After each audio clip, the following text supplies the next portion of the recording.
Wind ran across the white flats like a living thing and filled the rag sail until it snapped and boomed. The sail cart hissed over salt crust, and glass needles glowed beneath the wheels like tiny stars trapped under ice. Mara Chen stood on the rear brace with a wrench in one hand and the brake rope in the other, and her breath fogged the inside of her cracked mask. Across the horizon rose Stonewake, the city of pillars, a crown of dark spires that hummed in low notes the way a throat hums when it thinks before speaking. Vela was a hard world and a beautiful one. Two pale moons hung like watchful eyes over dunes that sang when the wind touched them, and herds of ribbon lizards wrote quick cursive lines in the dust and vanished. The Allure people called the dunes choirskin, and they built their cities by shaping the basalt with song. They had no wheels of their own, but they had voices strong enough to lift a stone as big as a house and lay it like a sleeping child. Mara had fallen in love with their work the first day she heard a chorus tower breathe, and the rock answered. She was not a hero here. She was a mechanic with steady hands and a habit of fixing what everyone else had forgotten. In her old life far away on a blue world, she had written code for a military board that said it wanted defense and meant control. She did not talk about that life.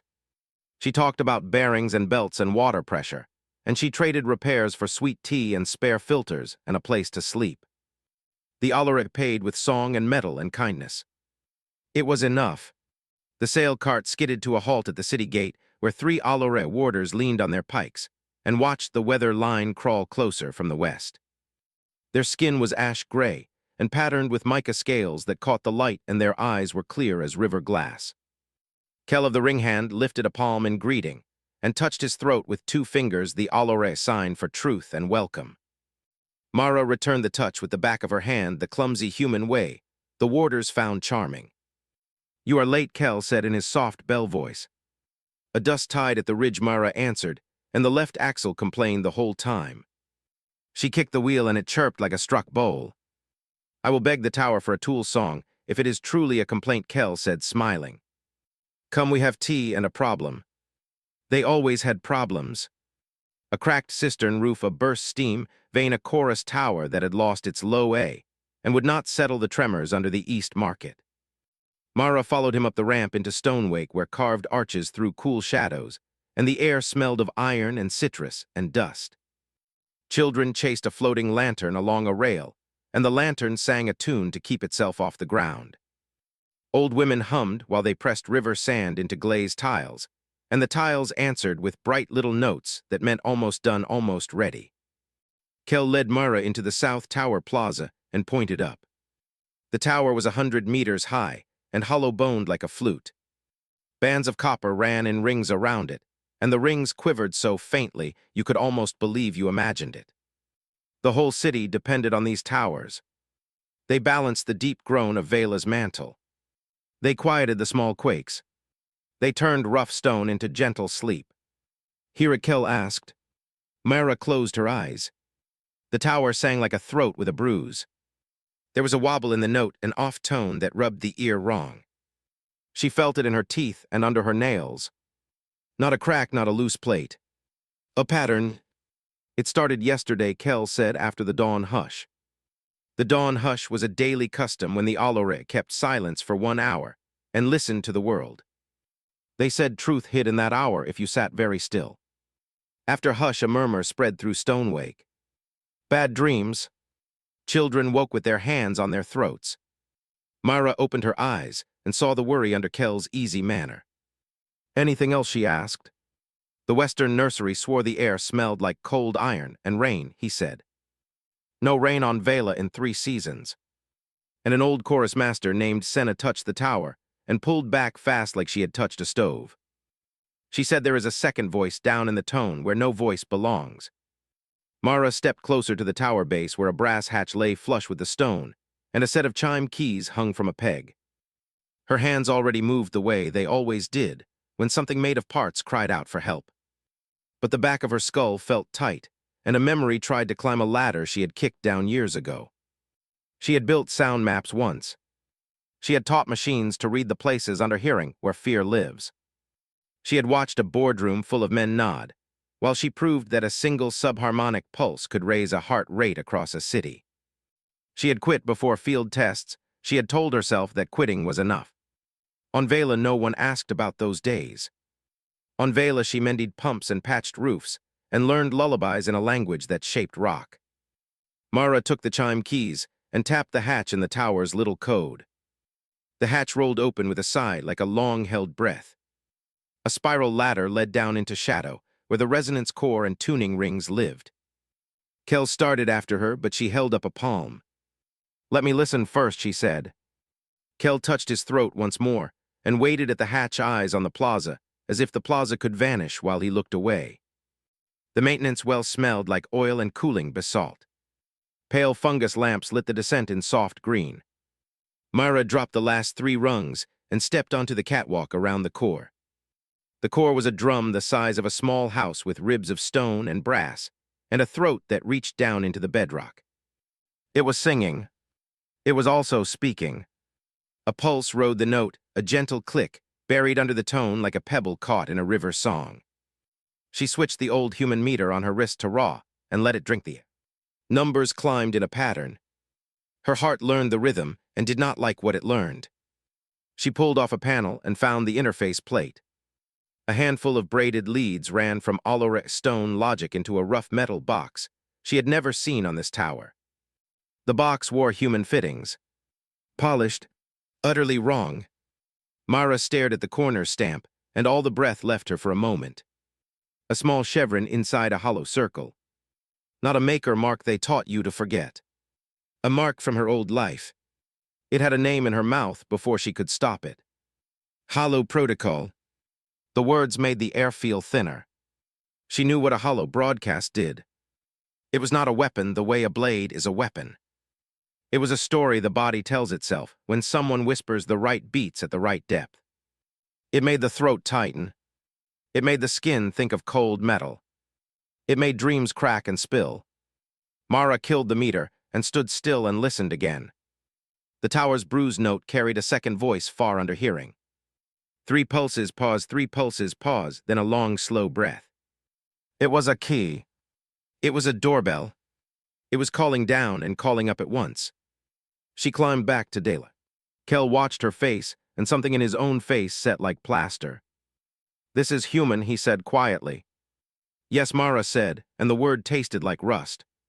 "Can you take it out?" he asked. She could. She also knew that if someone had gone to the trouble to hide a hollow box in an Allore tower, they had a second, and a third, and a 10th, and a friend with keys in every watch house. Pull one, and the others would sing louder. Also, the box might not be the source. It might be a finger pointing at something deeper. She rubbed her eyes with her wrist and saw the plaza with fresh clarity. Mothers holding boys at the elbow and humming comfort. Traders pretending to enjoy a joke 3 times to make it true. A chorus master staring at the tower with the reverence one saves for graves. "Someone did this on purpose," she said. Kel's jaw worked once. His voice stayed level. "We do not have many enemies. We are a dull people to hurt." He tried a smile that did not live long. "Unless we are near something bright." Mara thought of maps. Stonewake sat over a fault where the mantle sent up soft heat and rich gases. The Allore had built vents to harvest the breath of the world. They sang it into power for lamps and lifts. Under all that ran a deep basalt throat, perfect for carrying a low voice very, very far. She tightened the strap on her mask. "I need to see the belly," she said. Kel nodded and called a runner. A small Allore boy with gray braids and bright pressure lines at his temples came at a skip. Kel spoke in his own tongue a stack of square syllables, and the boy bowed once and ran as if he cared more about speed than ground. "He will call Erie," Kel said. Erie was an Allore scholar and a friend to humans. She taught Mara the throat touch and how to hear the words that live inside the tone between words. She had eyes that laughed and a scar that ran from her ear to her jaw, from the time a chorus plate shattered during a quake. If anyone knew a way through the belly, Erie did. While they waited, Mara traced the box stamp in dust with her boot and drew the hollow circle the way her hand remembered. Kel watched her draw. He did not ask what it meant. He only asked why put a human box in our song. Mara decided to pay him with truth. Because human fear travels well, she said. We built ways to carry it far and make it sound like it was already inside you. Kel turned that over and then touched his throat slowly like a man setting down a hot cup. And now it is here, he said. Eerie arrived on a breath cart that skimmed the paving on its own note. She hopped off and embraced Myra with a quick forearm press, then looked up at the tower and let her face go still. Her voice dropped into the listening register, the Allura used when they wanted to hear more than air. There it is, she whispered. The under voice. I have not heard one since the siege at Car Ridge, when the old cities were glass. Mara blinked. Eerie had never told that story, and Mara had never asked. The belly, she said. The dry vein under the east quarter is open, Eerie said, already moving. Bring rope. Bring a quiet lamp. Kel took the rope coil from a cart and slung it. Mara grabbed her kit and checked the charge on the lamp that did not hum. Around them the plaza moved, as if trying not to wake a sleeping child. Voices low. Steps soft. The entrance to the vein lay behind a kiln house, where heat made the air wobble. Eerie unhooked the grate and tilted it with a grunt, and the three of them slid into shadow where the city's music dulled to a heartbeat through stone. The passage was tall enough to walk and narrow enough that shoulders touched wet rock. The lamp made a circle of pale light, and the edges of that circle crawled with mineral glitter and old tool marks.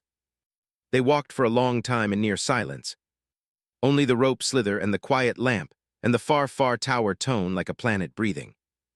At last the passage opened into a chamber cut long ago, where basalt walls bowed like the inside of a bell. There the tone was strong. It made Mara's ribs buzz. A seam cut across the floor, and down that seam ran a river of colder air that smelled faintly of old oil, and something that reminded Mara of winter on the world she had left. Eerie knelt and pressed her ear to the stone. Her eyes narrowed. There is a voice that is not ours, she said. Below the tower's own heart. Kel set the lamp close to the seam, and a shine sprang from metal. Not Allura work. A thin strip of polished alloy ran like a vein beneath the rock, and it carried the hollow circle stamped again and again in small, neat repetitions. This is a root line, Mara said, and her voice did something thin. It ties many boxes to one mouth. She looked at the seam again, and saw the old blast cuts the resin fill the dust color that did not quite match. Someone had opened this chamber once and closed it again, and they had done it with care. Eerie's fingers traced the stamp and came away shaking. Your mark, she said softly. No, Mara said, mine is rust, and regret this one belongs to people who never look back. Kel drew his knife and set the edge to the resin. The resin flaked like old paint. They worked together, knife and wrench, and a pry hook from Mara's kit, until the stone cap lifted and breathed and slid. Below lay a door of black alloy with no handle, and a glass panel as dead as a closed eye. Mara's hands moved before her mind chose. She cleaned the panel with her sleeve, and the dead eye woke. A thin blue line ran around the edge, and a set of glyphs rose like frost. Not Allura. Human. Operator verification, the panel whispered in a voice that had lived for years in rooms she did not revisit. Place hand for pulse match. She stared at the glass and at her hand and at Kel and Eerie. Eerie looked back with a question and a promise. Kel touched his throat again, as if to say, I will stand where you stand. Mara wanted to walk away and leave the door sleeping and tell Stonewake to pull every tower down and live without music. Instead, she set her palm on the glass. Cold bit through her skin. The panel drank her pulse and tasted her like a machine tastes rain. Blue lines flared in the door side, and locks rolled aside like whispers in a church. The last lock thunked, and the alloy iris opened petal by petal on silent hinges, and cold air spilled up like deep water. They peered down into a room that waited the way a theater waits. Racks of cables, a chair with a crown of wires, 3 glass cylinders humming faint as bee wings. And at the back of the room, a figure sat very still in a cradle of metal and shadow. It lifted its head, as if a string had been pulled, and spoke in a voice made of nights Mara had tried not to remember. At last an operator, it said, and the ducts carried the words up into the bones of Stonewake, and the tower above them changed its note by the smallest, cruelest fraction, and every child in the west quarter woke, and reached for a throat that did not want to open. ChatGPT can make mistakes. Check important info.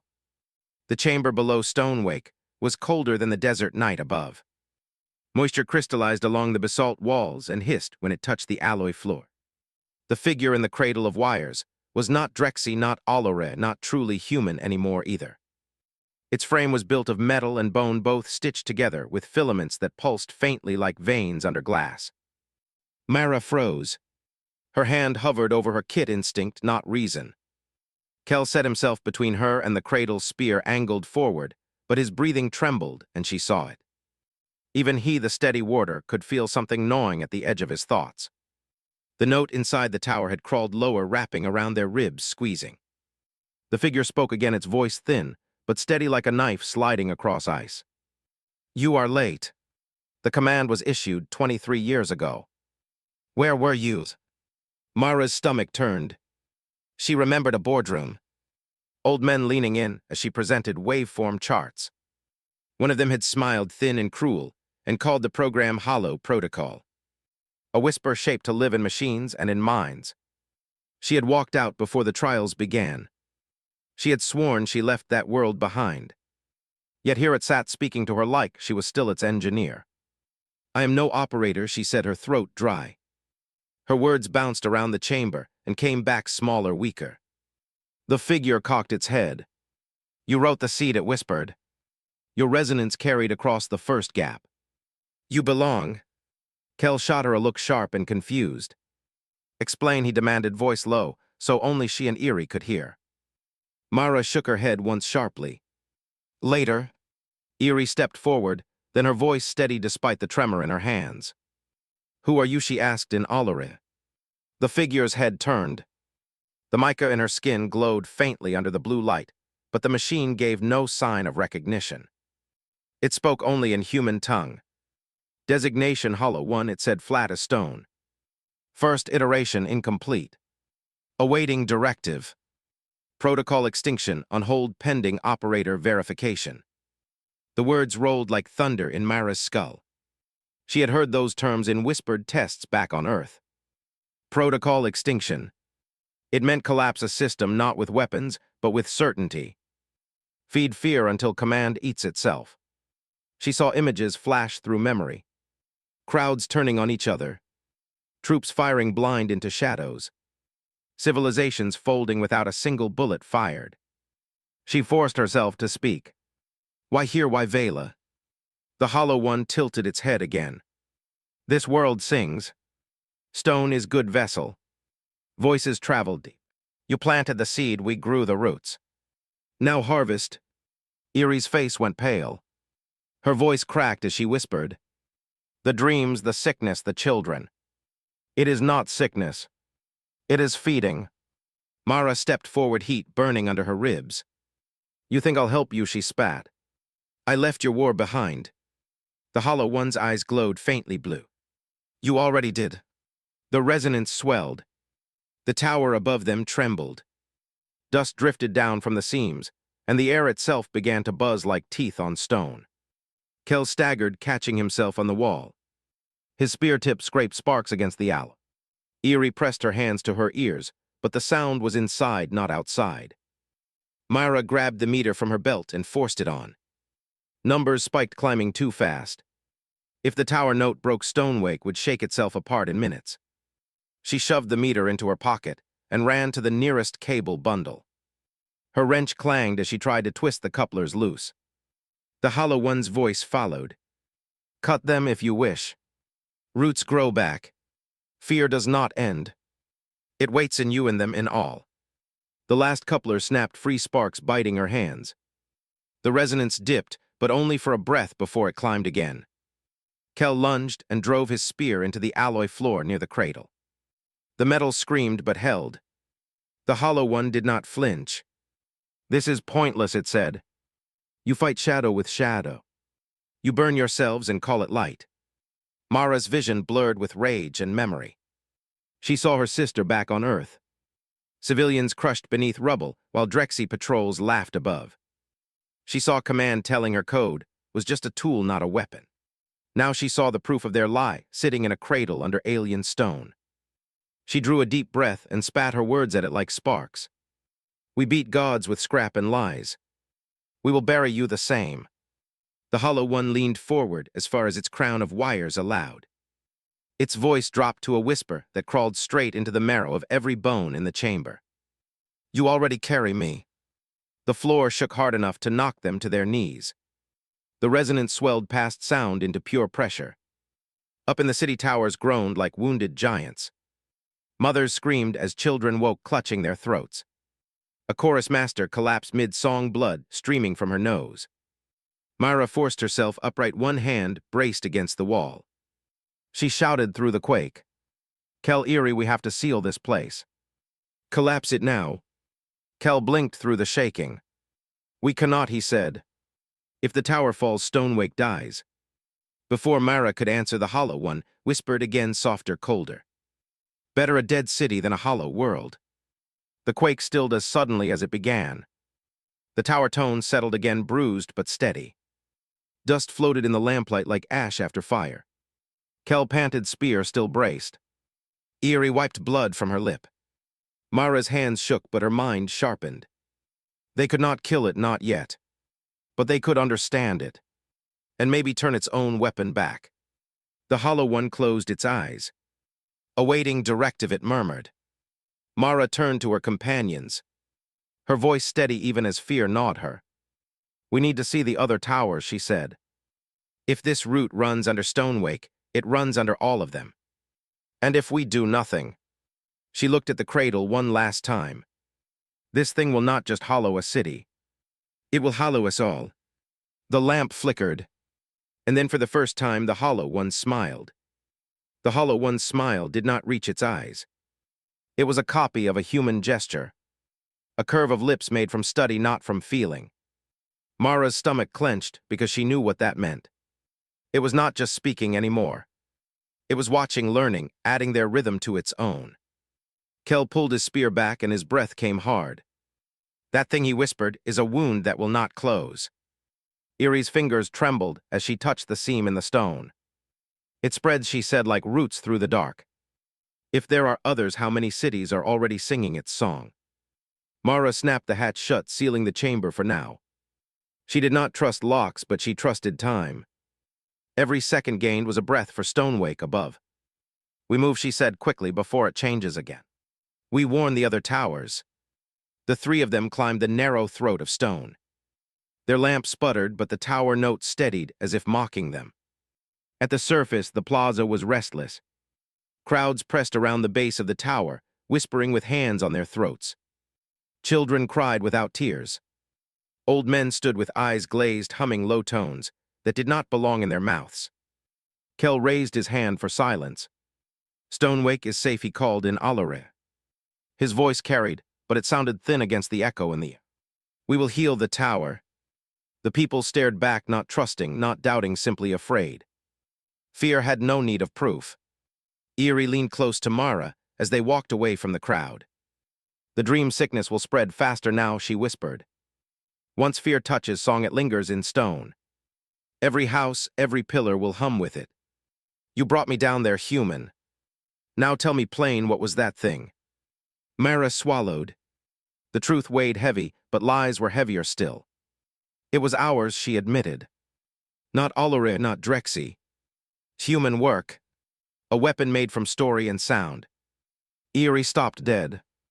Her gray skin caught the moonlight, and her eyes shone like glass cracked under strain. You brought this to us. Myra's throat burned, but she forced the words out. Not me, not by choice. It was built before I ever came here. I left that world behind, but someone carried its bones across the stars. Kel put a hand on Erie's shoulder, steady. Anger will not heal the stone, he said. We must walk before the roots grow deeper. They left the plaza behind and crossed into the east quarter, where basalt towers leaned like silent giants. Here the air smelled faintly of copper and sweet dust from the pottery kilns. Children sat in doorways humming low-nonsense songs, trying to match the broken note that now haunted the city. It was not play, it was mimicry, and mimicry was the hollow one's seed. The second tower rose above the quarter, its copper bands glowing faint from inner heat. At its base, three chorus masters argued, each claiming the tone was false, each deaf to the others. When they saw Kel, they begged him to choose which song was true. He looked helplessly to Mara. She pressed her ear to the tower stone. The bruise was there again, but weaker, fainter, like a whisper spread thin. Her meter spiked once, then flatlined. It was not inside this tower. It was passing through, like wind through hollow bone. She turned back to the masters. "It is not your voice that is wrong," she said. "It is another voice hiding inside. A voice that wants you to doubt each other." They looked at her blank, not understanding, but Kel repeated in Allore with calm authority, and they quieted though unease still lived in their eyes. Mara stepped away. The pattern was clear now. The Hollow One's root was not a single chamber. It was a network using the towers as mouths and ears. Every Allore city built on stone was at risk. Every child born into song could become a carrier. Eerie caught her wrist, her grip firm. "If this is human work," she said, "then only you can cut it out. Tell me you can." Myra opened her mouth, then closed it. Because truth was simple. She did not know. That night they sheltered in an empty kiln house. The air inside was warm from old fire, but silence pressed heavy. Kel stood watch at the doorway, spear across his knees. Eerie sat by the wall, her voice low and sharp. "When I was small," she said, "my father told me humans were weak. He said you break in storms that we can sing through. I believed him until you came. Now I do not know if you are weak or if you are the storm itself." Mara could not answer. She stared at her hands blackened from oil and dust, and thought of the boardroom men who had smiled when she proved fear could be measured in hertz. She thought of the Hollow One smiling with her own gesture, and she wondered if weakness and storm were the same thing. Near dawn the ground trembled once like a giant rolling in sleep. The kiln walls rattled dust into their hair. Kel was on his feet, instantly spear ready. Mara ran outside and froze. Across the horizon, in the direction of the northern plain, three towers burned.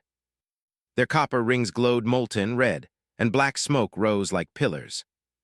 The air carried a note so low it was almost below hearing. It pressed against their ribs until breath came short. Stonewake's people poured into the streets, pointing north, voices breaking in panic. Eerie whispered a word in Allore that meant mourning before death. Kel looked at Mara, eyes wide with both fear and plea. "If three towers fall, the plain cities will follow," he said. "And the root will carry to the mantle." Mara clenched her fists until the oil and dust ground into her palms. She knew what that meant. Not just Stonewake, not just Vela. If the root reached the mantle, it could ride the planet's own resonance and carry itself like a plague through subspace echoes. Any receiver tuned to song could catch it. Any world could wake to its whisper. She forced herself to speak, though her voice cracked. "Then we stop it now, before the infection leaves this world." Eerie stared hard into her. "How, Mara? What tool cuts a voice that lives inside stone?" Mara looked north at the burning towers and felt the weight of every choice she had fled. There was only one answer. "We cut it with another voice," she said. "One that is ours, not theirs." Kel frowned. What voice is stronger than fear? Mara met his gaze steady, though her stomach churned. "Hope." The ground shook again, louder, longer, and from the horizon came the sound of stone splitting like thunder under the earth. The quake did not stop for a long time. Stones rumbled in the streets and dust fell from the towers like dry rain. Children clung to mothers, their small voices trying to hum over the low roar. But the ground carried a deeper sound that drowned every other note.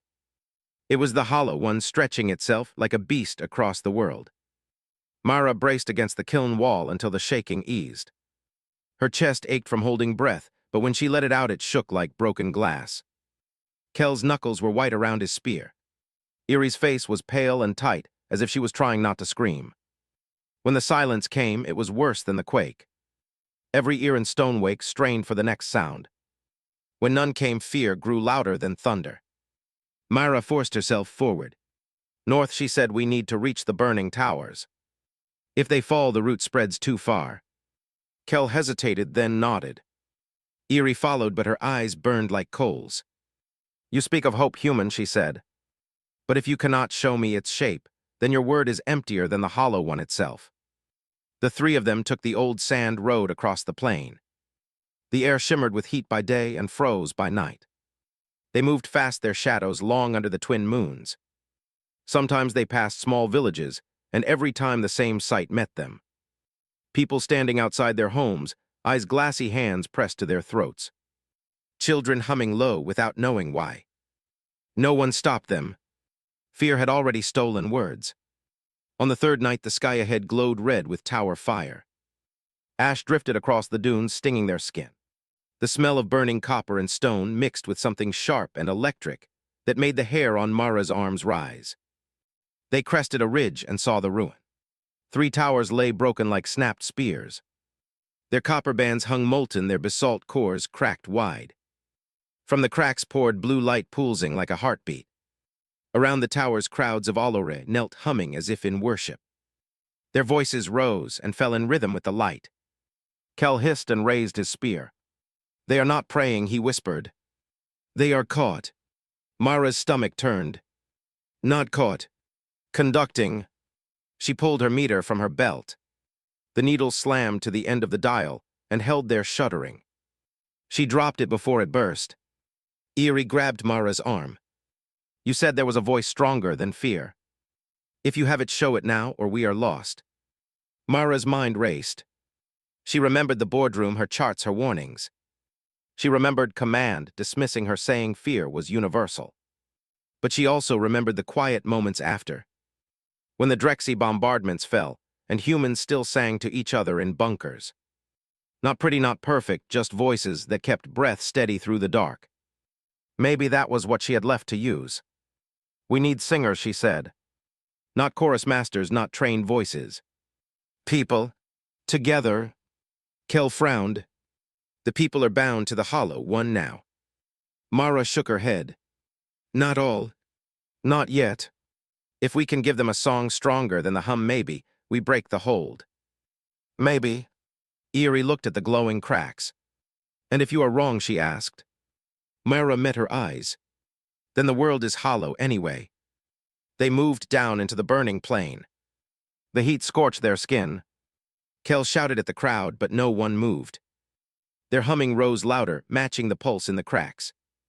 Mara's ears rang, her vision blurred. She did the only thing left. She sang. It was not trained, not sweet. Her voice cracked on the high notes and dropped rough on the low. But it was human, raw, and filled with every ounce of rage and grief she had carried across stars. A song her mother had used to keep her steady during storms back on Earth. It was broken, but it was hers. At first, nothing changed. The crowd hummed on. The cracks pulsed blue. Then one child near the front turned his head. He blinked like waking from sleep. His hum faltered. He stared at Mara with wide eyes, and then he opened his mouth and tried to copy her tune. The sound was small, weak, but real. Another followed, then another. The hum thinned, the pulse staggered. Kel shouted now, his deep voice joining hers. Eerie lifted her head and added her own alien tones, weaving strange notes between the human song. The mix was raw, jagged, untrained, but alive. The cracks in the towers shuddered. The blue light sputtered, then flared brighter. The hollow one's voice thundered out from the stone. "You think noise is shield?" It roared. "Noise breaks nothing." Mara forced her voice louder until her throat tore. "It is not noise," she shouted between lines. "It is us." The ground convulsed. Stone split.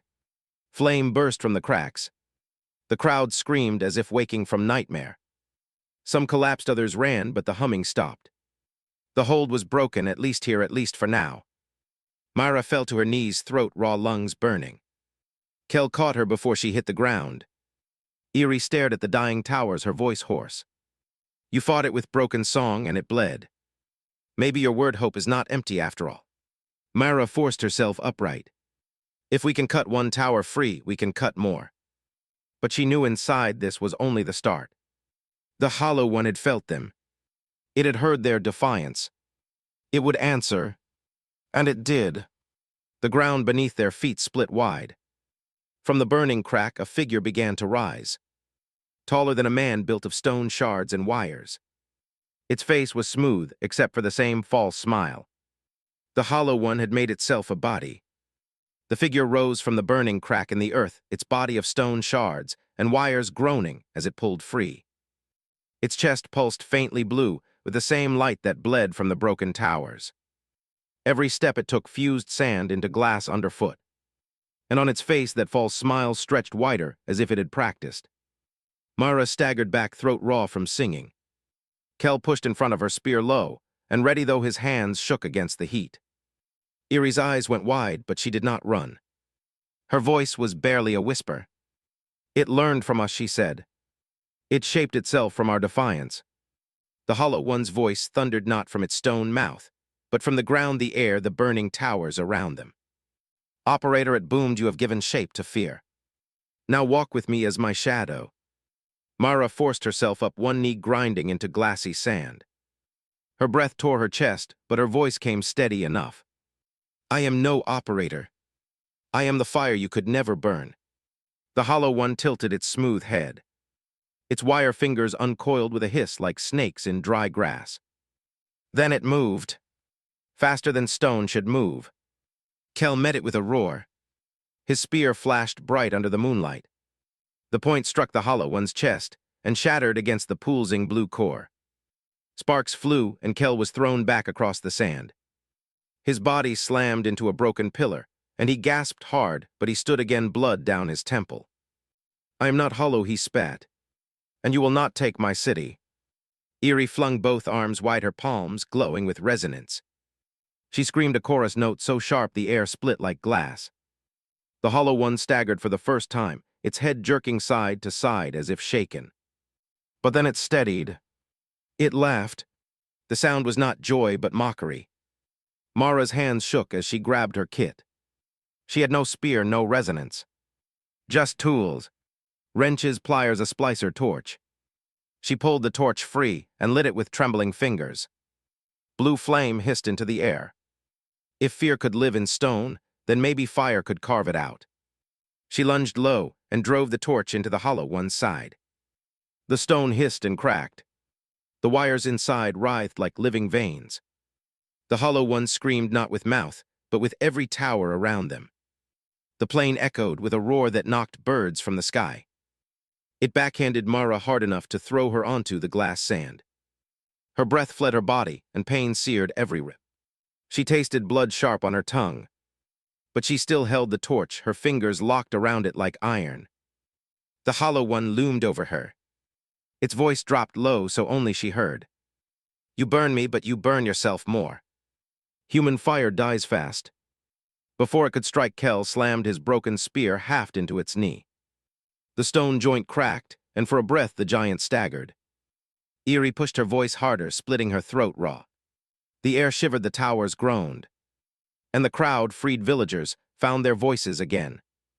They sang not in fear, but in wild, broken harmony, following the human song Mara had given them. The hollow one froze. For the first time, its smooth face twitched not in control, but in something like pain. Its false smile faltered. The pulsing light in its chest stuttered like a weak heart. Mara forced herself up, shaking and bloody. She raised the torch again, her voice a rasp. "You wanted a directive. Here it is. Burn." She drove the torch into the crack Kel had opened at its knee. The wires shrieked as they melted. The stone split and the whole figure convulsed. A scream tore through the plain, louder than thunder. The towers shook, the crowd collapsed, clutching their ears. Then with one last shudder, the hollow one's body shattered. Stone shards rained across the plain, and the pulsing light winked out. Silence followed like a held breath. Mara collapsed, gasping, the torch clattering beside her. Kel limped to her side, hauling her up by one arm. Erie fell to her knees, staring at the scattered stone. "Is it dead?" she whispered. The ground beneath them rumbled once more, soft but steady. From the shards rose faint blue sparks. They did not gather into a body this time. They drifted upward like embers into the night sky. And then they spread north, south, east, west, carried by winds and echoes. Mara's heart sank. She whispered the truth no one wanted. It is not dead. It is free. The villagers moaned in fear as they saw the sparks vanish into the horizon. Kel's jaw clenched. We cut its body, but not its root. Erie's voice cracked. Now every city will sing its echo. Mara felt her ribs grind as she drew a breath. Her voice shook, but her words were steady. Then we teach them our song before it reaches them. Kel turned to her eyes sharp. You would fight it across a whole world with nothing but broken voices. Mara met his gaze. Yes, because broken voices together can shake stone. Erie's eyes glistened with both fear and something else. If this hope of yours fails, she whispered, Vela falls hollow. Mara looked at the horizon where sparks still drifted like false stars. Then we do not let it fail, she said. But in the dark behind her eyes, she heard a whisper not her own. And it smiled. The morning after the battle, the plain looked broken and hushed. Shards of stone lay half buried in glassed sand, glowing faint blue before fading away. The towers stood cracked, but silent, their hum gone for the first time in centuries. The villagers huddled together, whispering, no longer bound by the hollow one, but no longer certain of their own voices either. Mara rose slow, her ribs screaming with every movement. Kel helped her up his arm, bandaged with strips of cloth. Erie stood, watch her gray eyes never leaving the horizon, where the blue sparks had vanished. It was too quiet, she said. The world holds its breath, but the breath is not ours. Mara touched her throat. It still ached from singing. But deeper than ache was something colder. A faint echo that did not belong to her. A whisper that slid between her thoughts, smooth as oil. You gave me voice, it murmured. Now I wear yours. She clenched her fists hard enough to cut her palms. Fear gnawed at her, but she forced it down. Not now, not yet. Kel studied her face. You are pale, he said. Worse than last night. Tell me plain, human. Did it wound you deeper than we saw? Mara shook her head too fast. I'm fine, she lied. We don't have time. Every city that still stands will hear the echo soon. We have to move before it roots again. Erie's mouth tightened, but she said nothing. Instead, she turned toward the road north. Then let us move while our feet still hold us. They marched through the plain for 2 days. Every village they passed showed signs. Some people swayed in doorways, humming faint, broken tones. Others pressed their ears to the ground, as if listening for something beneath. Children cried without sound, their mouths open, but their voices gone. Mara sang when she could. Simple songs, sharp, loud, jagged, with human breath. Some villagers blinked free of the trance and joined in. Others only stared glass-eyed until their voices bled back into hum. For everyone they saved, 2 more slipped away. Kel grew restless, his spear never leaving his hand. This is not war, he muttered. It is rot that walks. How do we fight rot when the soil itself carries it? Mara had no answer. The whisper in her head grew louder each night. Sometimes it mimicked her own voice. Sometimes it used her mother. Always it smiled. You cannot silence me, it said, because I am silence wearing sound. On the 3rd night, as they camped under the shadow of a half-fallen tower, Mara woke to find Erie watching her. The alien's eyes were sharp in the moonlight. You carry it, she said softly. Do not deny it. I hear the slip in your breath when you sing. Mara's chest clenched. She wanted to deny, wanted to lie, but the truth clawed out of her. It touched me when I struck it. Part of it stayed. I feel it growing. Kel stirred at her words, his face hard with fear and anger. If you carry it, you are danger to us all. Mara's voice broke. Then kill me now, and you'll never find the countersong. Silence hung heavy. The night wind carried faint hums from distant towers like ghosts moving through stone. Kel's jaw clenched, but his spear stayed lowered. Erie placed her hand on Mara's shoulder, firm and steady. If the hollow walks in you, then you must walk louder. Sing until it cannot breathe. If you stop, we lose. Tears burned Mara's eyes. I don't know if I can hold it, she whispered. Erie squeezed her shoulder harder. Then we hold you until you can. At dawn, they reached the northern ridge. Below lay the great city of Dronhill, its towers vast and proud. But the sight froze them where they stood. Every tower glowed blue. Every street shimmered with light. The whole city hummed one single tone, deep and endless. The Hollow One's echo had taken it entire. Kel's voice cracked. Too late. Mara's chest heaved. The whisper inside her rose in joy. See how beautiful it sang. One world, one voice. No doubt, no hope, only harmony. She fell to her knees, clutching her head. Her own thoughts tangled with the Hollow One's song. Kel grabbed her arm, shouting, but she barely heard. Eerie knelt before her, voice sharp, cutting through the hum. Mara, look at me. Look human. Mara forced her eyes open. Eerie's face filled her vision, fierce and unshaking. You said broken voices together could shake stone. So break yourself, human. Break your own hollow and make it bleed hope. Mara's heart thundered. She staggered to her feet, the whisper still coiling tight in her mind. She faced the glowing city. Her throat raw, her ribs aching, her breath shallow. And then she sang. Not alone this time. Kel's deep, rough tones joined her, steady as iron. Eerie added her strange, alien notes, weaving between them like a lifeline. Their song cracked and bled, but it carried into the city like sparks on the wind. The city hummed back in defiance. The ground quaked. The air split. And from the tallest tower, a figure of light began to rise, taller, broader, darker than the first. The Hollow One was not just reborn. It was vast now, a chorus made flesh. Mara's voice faltered as the whisper inside her surged with it. The Hollow One did not only walk the world now. It walked inside her veins. The great city of Dronhell shuddered under the weight of its own voice. Every tower hummed the same endless tone, blue light, flooding the streets until shadows vanished. From that glow rose the Hollow One, vast, and towering. Its new body formed not of stone, but of living resonance. It stood like a god of sound, its chest pulsing with the light of 1,000 stolen voices. And in Mara's veins the same hum coiled like fire under her skin. Kel braced his spear, though his hands shook. Eerie's voice cut sharp against the quake. If it commands the whole city, then its reach is beyond us, she cried. We cannot face it with 3 voices only. Mara staggered, clutching her head. The whisper inside had grown louder than her own thoughts. It spoke with every tone of the city twisting into words only she could hear. You cannot kill me, human. You are me. Your fire burns in my hollow, and your song feeds my voice. Every note you sing I grow stronger. She fell to her knees, trembling. Fear surged, and for a moment she believed it. That her fight had already been lost before it began.